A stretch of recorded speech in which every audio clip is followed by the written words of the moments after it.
या केबिन मध्ये काहीतरी शिस्त आहे अशी शंका आली आणि मध्यरात्री मित्राच्या मदतीने ऑफिस मध्ये स्पाय कॅमेरे लावले। राजकारणी, व्यावसायिक आणि अगदी सेलिब्रिटीही त्याच्या पाया पडायचे। त्या भोंदू बाबाचं काळं कृत्य जगासमोर कसं आलं आणि यामागे खराच ऑफिस बॉय नीरज जाधव याची नेमकी भूमिका काय आहे, जाणून घेऊयात सविस्तर। नमस्कार, मी अक्षरा चोरमारे आणि आपण पाहताय लोकमत।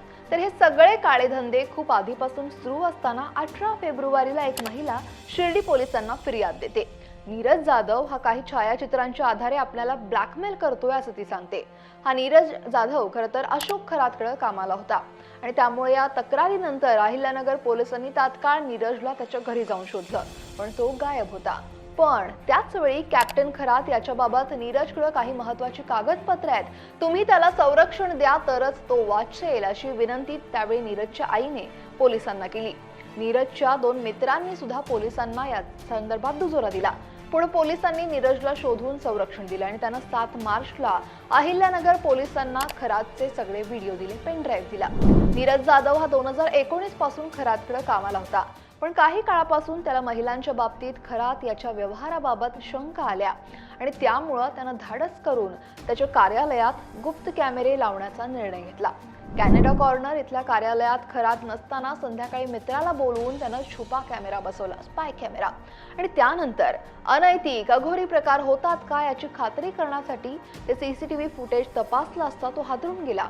हा सगळा प्रकार समजल्यानंतर त्यानं चित्रित झालेले सगळे व्हिडिओ तसंच खरात याच्या मालमत्तेचे तपशील हे ताब्यात घेतले।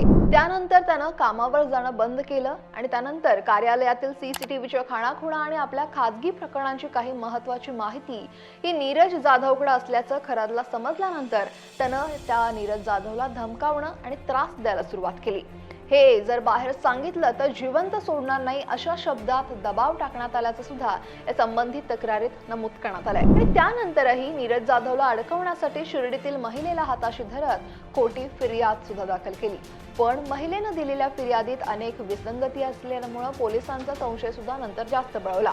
हा सगळा महाप्रताप हा आरोपी कॅप्टन खरातचा असल्याचं सांगितलं जात आहे। संबंधित तथाकथित पीडित महिलेच्या कुटुंबासोबत या अशोक खरातचा कोटी रुपयांचा व्यवहार झाल्याची विश्वसनीय सूत्रांची माहिती सुद्धा आहे आणि त्यामुळेच अशोक खरात आणि संबंधित महिलेनं संगनमतानं नीरज जाधव विरोधात तक्रार दाखल केलेली ही फिर्याद भोंदू बाबा खरातवरच उलटली आणि दरम्यान या प्रकरणात पोलीस नीरजला अटक न करता फिर्यादी मुलीलाच उलट तपास करत असल्याचं लक्षात आल्यानंतर महिला आयोगाच्या माजी अध्यक्ष रुपाली चाकणकर यांनी फोन करून अहिल्यानगर पोलिसांना फैलावर सुद्धा घेतलं होतं। 13 मार्चला तर त्यांनी आयोगाकडून पोलिसांना थेट मेल पाठवला आणि 17 मार्चला यावर आयोगात खास सुनावणी घेत असल्याचं अहिल्यानगर पोलिसांना सांगत धारेवर धरलं। दरम्यान हा सगळा तपास सुरू असताना अहिल्यानगर पोलिसांनी मात्र कमालीची सावधानता बाळगली। चाकणकर फोन करत असताना सुद्धा पोलिसांनी त्यांना या तपासाबाबत काहीही सुगावा लागू दिला नाही।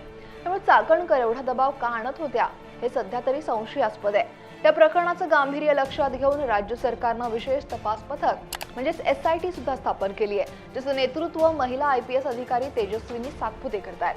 खरं तर नाशिक शहर आणि ग्रामीण भागातील 3 वेगवेगळ्या पोलीस ठाण्यांमध्ये खरात विरोधात गुन्हे सुद्धा दाखल झालेत, ज्यात बलात्कार, लैंगिक शोषण हे सरकारवाडा पोलीस ठाण्यात नाशिकमध्ये, तर खंडणी हे नाशिक ग्रामीणमध्ये आणि अश्लील फोटो व्हायरल केल्याचा गुन्हा हा शिर्डी पोलीस ठाण्यात दाखल झालाय।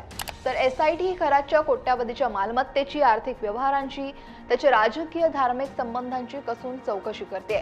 नीरज जाधवनं खरं तर खरातचे काळे धंदे उघड काढून योग्य केलंय का, याचे धागे दोरे नेमके कुठेपर्यंत जाऊ शकतात, तुम्हाला काय वाटतंय? कमेंट नक्की करा आणि लोकमत सबस्क्राईब करायला विसरू नका।